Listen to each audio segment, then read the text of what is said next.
has come to our family. I'm Reginald Giggington, and you can call me Reggie, and today we'll be continuing our painting journey through the miniatures of the Darkest Dungeon board game by Mythic Games. In today's video, we're doing something simple and direct, the Madman. This crazed creature, driven mad by the horrors of the Darkest Dungeon, spouts terrifying and inhuman knowledge, testing the sanity of our heroes, a serious threat to their mental states, and a fun project to paint. So let's get started. First up, we're using tan for the skin. You could alternatively use Bugman's Glow, but the two colors are so extremely similar, and my pot of Bugman's has started to go bad, so we're going to have to make do. As I said, it's not dissimilar to the original colors, so don't worry about it looking out of place or different next to the rest of your minis.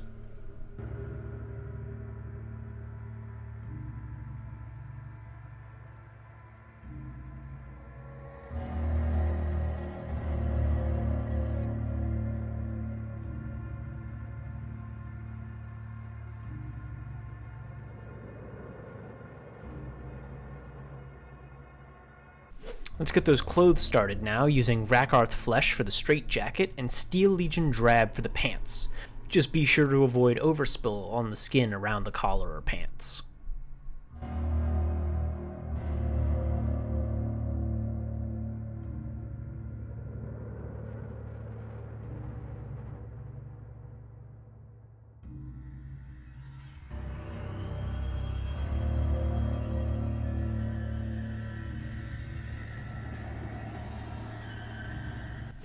It's time to wash. We're doing flesh wash on the skin and black wash on the clothes.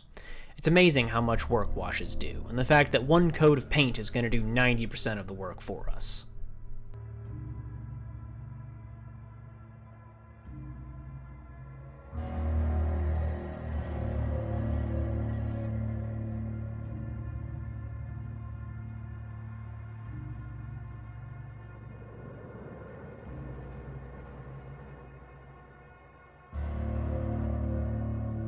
Now comes the highlights. Back to the previous step, Rakarth Flesh on the straitjacket and Steel Legion Drab on the pants. It's worth doing the shoes while you're at it, since they're so small that they're not really washable.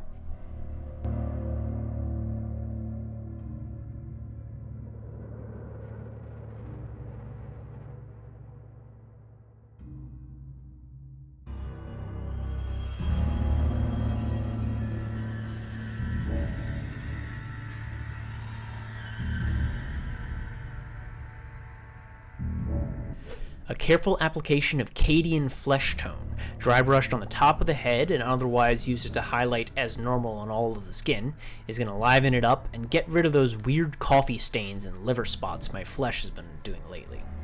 I really don't know what's causing them, but luckily every time I flesh wash something I highlight it afterwards and it ends up not being a problem.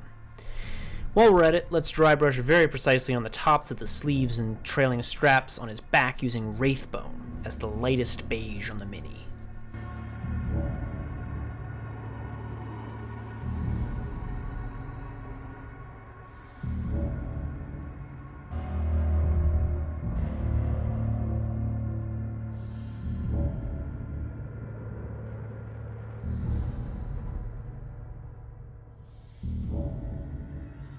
There's a few buckles on the straps, which we're going to do using Surcoat Silver. Then, once that's dry, we're coming back in to use a black wash.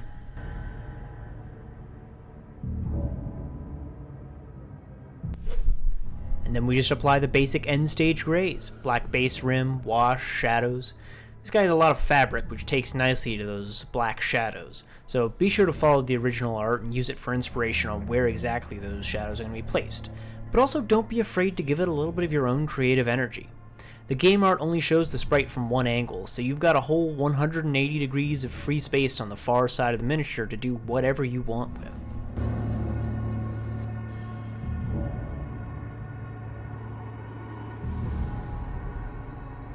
Simple, easy, but nonetheless enjoyable to play around with and really spice up those shadows. The Madman is complete. These guys are a real problem on the tabletop, where stress is somehow even more punishing than it already is in the video game, and bad luck can destroy your entire party. My advice, kill these guys as soon as you see them, or risk an earful of their haunting ramblings and suffer the madness that follows. Have fun painting your Darkest Dungeon miniatures, and feel free to tag me on Instagram @ReggieGick to show me how yours turn out. Links to my affiliated socials can be found in the description. Feel free to subscribe or like the video if you enjoyed it, and I'll see you soon with another painting tutorial.